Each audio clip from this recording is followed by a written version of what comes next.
Experience Karen Hunter in a completely different way.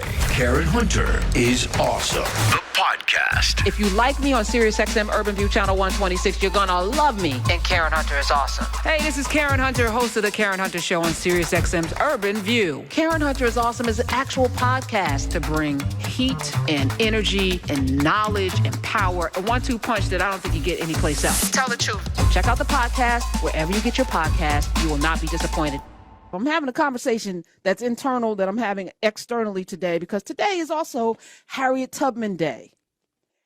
Today is Harriet Tubman Day. It's also the birthday, March 10th, 1849, of Hallie Quinn Brown. I was thinking about Hallie Quinn. Is that a DC comic book? Did they know who she was? You know, abolitionist, powerhouse pioneer of the movement of African-American women, born formerly enslaved, two formerly enslaved people, active in the Underground Railroad, her people. She was born on this day. Family moved to Canada and then came back. I was thinking about Harriet Tubman today as I actually literally was reading Harriet, the Moses of her people. I downloaded that. It was free.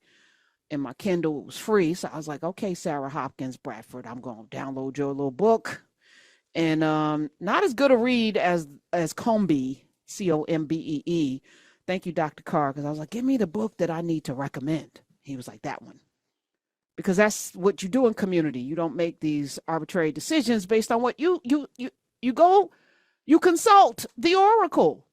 Plans fail for lack of counsel, but with many advisors, they succeed. But the advisors part is a requirement of the people that you go to get your advice from. They have to be of study, they have to know things.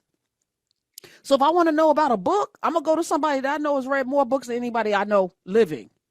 Sir, which book? Because there's 1,000 Harriet Tubman books. Get this one. And it actually is perfect because it centers why it's Harriet Tubman Day. It centers why we are celebrating Harriet Tubman. It's not just that she freed herself and freed a whole bunch of people and all of the quotes, if people just knew they were, were free, I would have freed more. And, her brothers went back and all of the stories and, getting hit in the head and having these spells and God talking to her, all of the stories, whether it's the Cynthia Erivo Harriet that people were mad about or my favorite Aisha Hines and Underground. That episode to this day should have won an Emmy. One of the best monologues I've ever seen on television. Aisha Hines, who's now on 911, produced by Angela Bassett. But that woman, that Harriet Tubman, oh my God.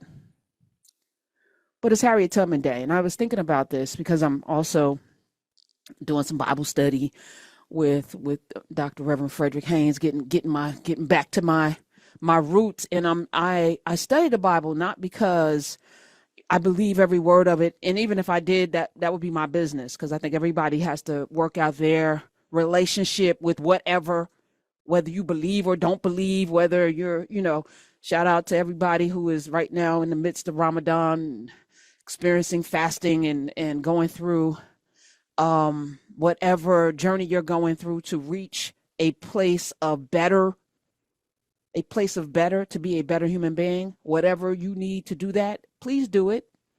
Please do it. For me, I kind of like the teachings of Jesus because it's simple. It's love. What's love? Love is patient. I'm not very patient, so I'm still working on that. Love is kindness, not always kind. I'll go through the thing. Maybe I need to work on my love game a lot more than I have, and I recognize that's one area. And I make no excuses other than I need to do better. But that's part of the journey, right? And I'm grateful that I have that in me. So I was sitting with Harriet Tubman today because I said, a light bulb came on. The goal is not to put people on pedestals. Not even Jesus on that cross. That's not the goal. Is not to get up on that cross, because most of us wouldn't. Most of us are give us Barabbas. Most of us are those people. We don't know it. We think we would be Jesus, but we're actually, that dude is causing us problems. Give us Barabbas. That's what we would be yelling. We would be yelling that. Not, I can't believe, Or we wouldn't be even storming to get him down off the cross. We wouldn't do that. We would say, give us Barabbas, because Barabbas is not causing the folk. Barabbas is not holding up a mirror to me. Barabbas is not running through the temple, turning over tables and whipping folk. Barabbas is not saying, you brood of vipers. You know what, y'all are really, this is a den of thieves. You suck as a person. Barabbas is not going around doing that. Barabbas is not going to hold you accountable at all. So we much rather have Barabbas than Jesus. But I've been studying that, and I was saying the goal is to embody the tenets, because Harriet Tubman was enslaved. She was enslaved on a plantation with no power, no rights. She could farm herself out on her master's approval. And so she was able to collect and gather a little coin, not enough to buy her freedom. And she might have still died enslaved if not for the rumor that they were about to sell her, she and her brothers, down south. Now she's in Maryland. Shout out to Maryland, still the center. Shout out to Westmore that made Harriet Tubman Day possible in Maryland today, March 10th. But she heard a rumor that they were going to sell she and her family, and they had already sold 3 of her sisters. So you think about family, which we get to choose in this time. You think about being on a plantation, being raised in a space where you can't really parent or have agency over yourself. But it was the notion that somehow, once again, her family would be split up that made Harriet Tubman go, oh no, I'd rather run away and get caught with the possibility of freedom than to sit here knowing that we're going to be split up again because of the irresponsibility or the death or whatever, that somebody could have a whim. I'm listening to a book which follows enslavement in Jamaica and then to England, and the master lost a gambling debt and sold somebody's child to pay off a debt. And you think about the arbitrary nature of a human life being traded because somebody, and now we're talking about putting Harriet Tubman on money. And I'm like, no, this is Juneteenth. So let's stop doing that. This doesn't honor her. Honor her with your work. Honor her by every day getting up, refusing to be in bondage. Honor her every day by getting up every day and seeing who else you can free with your knowledge, with your wisdom, which is different than knowledge, with your love. Who can you free? Because that's the spirit of Harriet Tubman, not being on a $20 bill in the crack of some stripper's ass down the road. That's not honoring that lady to be traded like an enslaved person on some cotton.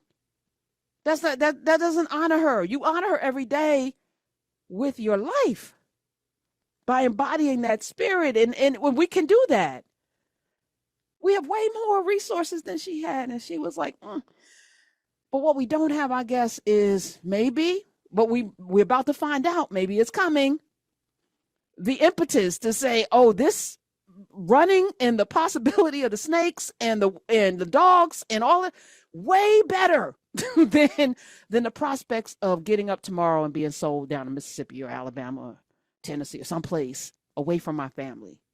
And I'm going to take my family with me. And yes, the story is true. The brothers were like, 2 of them.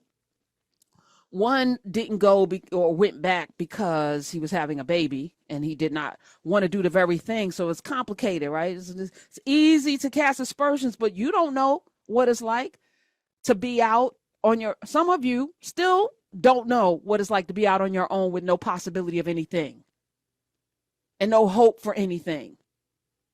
As I'm reading today, it was a white lady, one of the first stops on the Underground Railroad, a white lady, an abolitionist, a Quaker, gave her shelter and food and sustenance. So all of this, even I'm having a conversation internally, also externally. What role does race and racism play in our next move?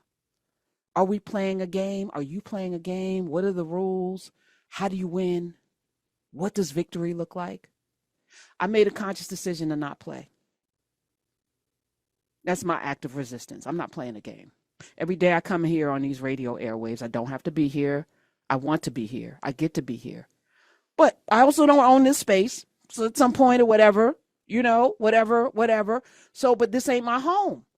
I don't live here either. So I'm going to do a thing wherever I am. But that's the thing. Wherever I am, I'm going to do the thing.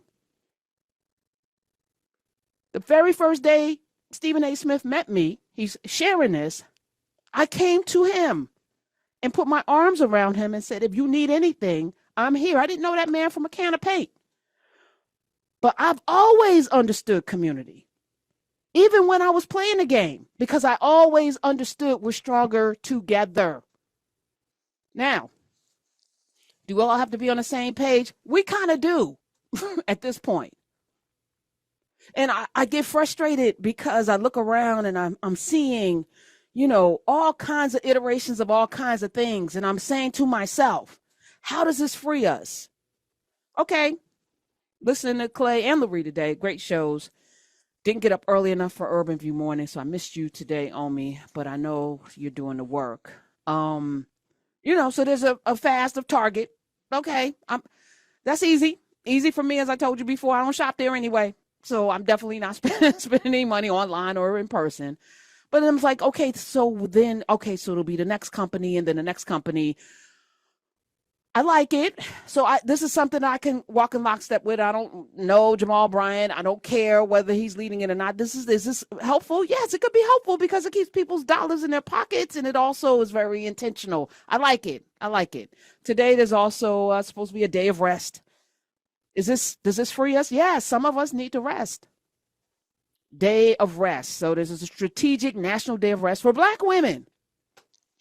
But if you're not a Black woman and you need rest, go get your rest if you're in this fight. Because to me, we need all hands on deck. And that includes the people without melanin who are also, they call themselves, I'm a good person, I'm not a racist. Okay, prove it. Actions at this point. So I've always kind of lived my life that everyone is guilty until proven innocent. At least that's again the lie that I told myself, because I've never really moved as if I believe that. I always would say, I move the way I do, or I'm so direct because I want to kind of test the war. If you can withstand all of this, then you could be down with me. But really, I've given everybody the benefit of the doubt because I don't know people, and I still offer my wisdom, my that, whatever I have, until you do something. But I'm looking at this, and we don't have the opportunity, and maybe we should never have the opportunity to turn anybody away if they really are. But also it means y'all who are not full of melanin and who have the privilege to walk into this world with all of the, rights, and you're about to lose all of those as well, just right alongside us, because this is a different game that they're playing. We're on the board if we choose to play. We're not moving the pieces around. We're the pieces. I don't want to be a piece on somebody's board. Are you playing a game? I want to know. Are you winning? 866-801-8255. Are you winning for yourself? Or are you winning for everyone? And what does that look like? I'm very clear. I'm not playing. I'm not playing with you. I'm not playing this game. I'm not playing. Because I'm very clear that whatever we're in right now is broken for 99% of us. Today is Harriet Tubman Day. I wanted to read some from the book that Dr. Carr recommended, Combee, Combee. And I wanted to start actually with a note from the author. She writes, and this is Etta L. Fields Black. I actually invited her on the show. I hope she comes. Etta Fields Black, Dr. Etta Fields Black. She writes in the author's note, in many ways, this book is about naming, in that it uncovers the identities of people who were heretofore not identified. For many, this account represents their first appearance in the historical record. The names given to or assumed by enslaved or formerly enslaved people reflect a wide variety of traditions and practices, making consistency in the historical record challenging for anyone trying to set the record straight. And I wanted to pause there because what drew me to this author's note, a couple of things. First of all, we often say as an African proverb, until the last person speaks your name, you will never truly be gone. And that's not something that I grew up with. It's something that I've inherited through my relationship and being in community with Dr. Carr and narrative every single day. Just about tonight is office hours, but I learned a lot of things about transitions and ancestors, and we all seen these African proverbs, but I've just come to this conclusion, like we see these brilliant words of wisdom and it says African proverb, Igbo proverb, Yoruba proverb, Akan proverb. It's associated to a whole group of people as opposed to Shakespeare said it. This is a Confucius or Socrates or Plato. It is, to me, a colonizing mind to attach brilliance to one person as opposed to the collective, because now you can mythologize that and then hold up that person as brilliant when it's really a collective. Like Edison didn't just discover the light bulb. Lewis Latimer gave him the filament. He, in many ways, was a modern day Elon Musk from the sense that he was taking and borrowing, but he is a singular seminal force, but he's part of a collective, and we should live in that, because none of us individually are great unto ourselves. So I love that this woman, Etta Fields Black, is naming folk to first give them life, but also change the narrative around. And that's how you don't play the game. You giving me a story about a dark continent and you slapping Phyllis Wheatley out there, and no, it's not a dark continent. It's the birthplace of civilization. You don't exist without it. You don't exist without us. That's the story. The other stuff is a lie. You're painting this picture so that we can be, okay, we're nothing, because as long as you believe you're nothing, you will be exactly that. But it's time for us to change the narrative. It's time for us to tell the stories of people whose stories have not been told, including your stories. All of you have a story. What's the story that you're telling yourself and that you're telling the world? I'm sitting right now with the fact or the impression that I might be addicted to authenticity, and I'm not mad about that. Do I want that to be a label that I embrace? Is that who I am? And I'm sitting with it. I'm not sure yet. I'm working through it. Not sure if I'm addicted to it. Or maybe I'm just not playing the game. And that disturbs people. Or maybe that makes people uncomfortable, because how do you move a piece about the board when it's not on the board? Do you need this piece?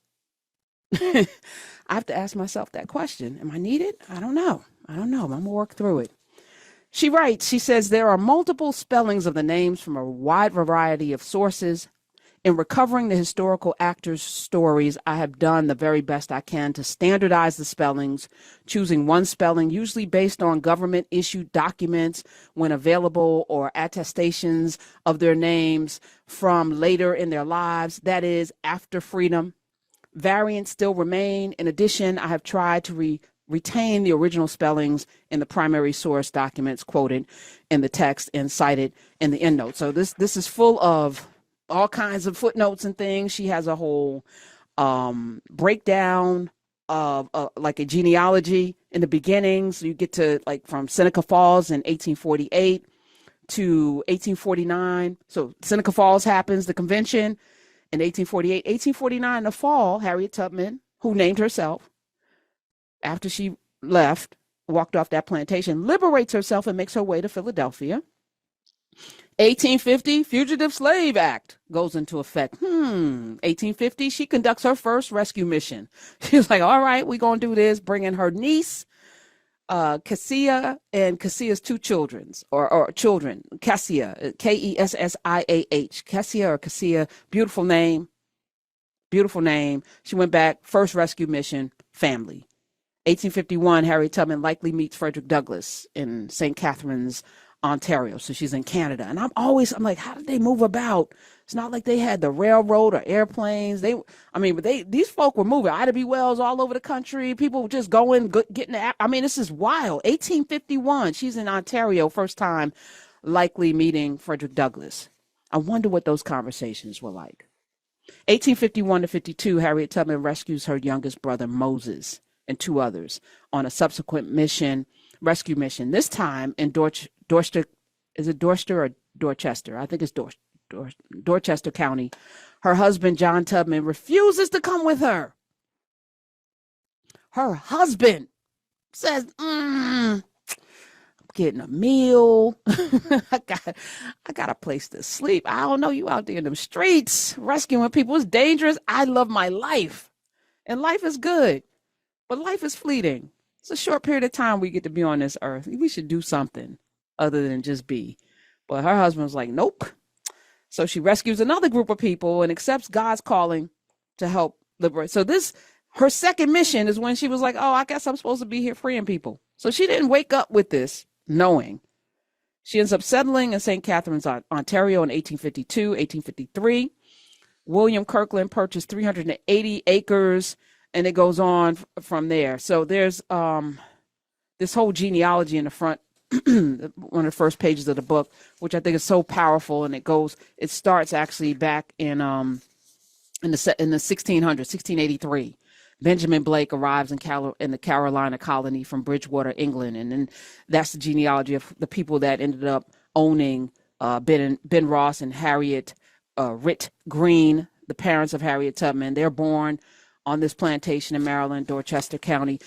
But this book is so powerful. And I'm going to read from it because it is Harriet Tubman Day. But also, I don't know if anyone out there will be inspired to do some of the things that Harriet Tubman did in her spirit, meaning liberation. That work is not for the faint of heart.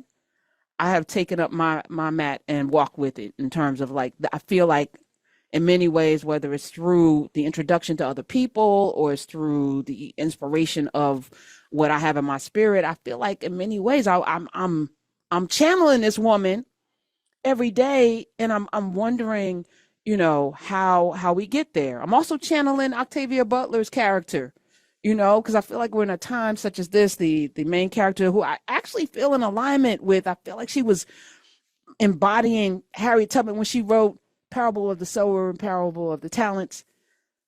But yeah, I feel like this is what I was put here to do, and I'm grateful, but I'm still working through some other things. But we're going to have this conversation on Harriet Tubman Day. And are you also resting today, National Day of Rest for Black women? Here are some ways. Realignment is number one. Realignment. Many of us spent so much time achieving what we have lost with who we truly are. The first step to breaking free is becoming a student of yourself. Do you know yourself? By getting curious about your values, your passions, your beliefs, the things that people say about you. Do you roll it around and think and consider? Is it true? And if it is, do you like what you hear? And if you don't, what are you going to do to change that? And it's not about living your life for other people, but you should be 100% comfortable with who you are, because when you're stepping into this world, Lord have mercy, everybody's going to, I don't agree with you, I don't like you, all this. You got to like you. Something that I've rarely had a problem with growing up, talking to my mom too. Like myself for a long time. Makes it a lot easier when you do. Number two, realignment. Realign your time.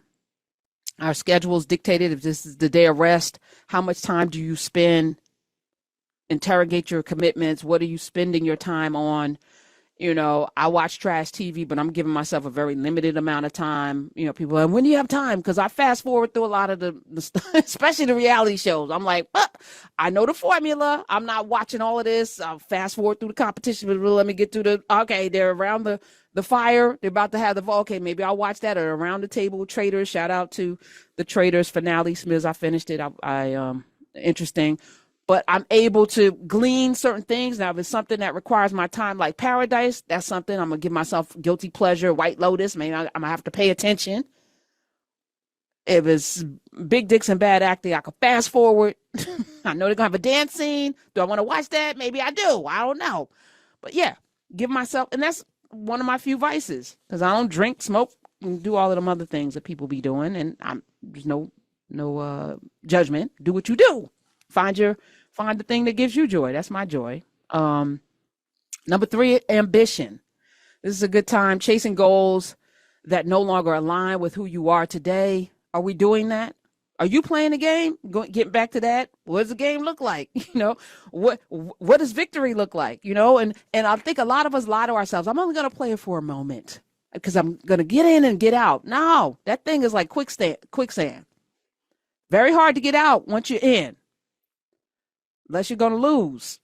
I think you can get out that way, but then that's the consequences of that. All right. Your nervous system, another way for you to rest today. Key component of rest is making space to slow down, reflect, and listen to your body. High achievers often avoid the stillness. I've been talking to so many high achievers. We had this conversation last week with Rick Martin and Amber Cabral, very high achieving people, very brilliant, who did not pay attention to their health. I'm similar, I had my gallbladder removed and all kinds of things. Willful things that I've done to my own self by not paying attention and being complete. And then finally, relationships. Burnout happens when we focus too much on production and not enough on our relationship. Do you have healthy relationships? I guess that's the question. Do you like yourself? And then the people around you, are they pouring in or taking out? Are they good, freeing, or are they a drain? And if they're a drain, even if you like and they make you laugh or whatever, maybe it's the time to prune. It's the season. We're in the spring. Spring is coming. Time to prune. Get your garden together. Take the weeds out. Remove the leaves, all of that. And if it's good weeds like dandelion, put them in your damn salad. But it's time to clean house.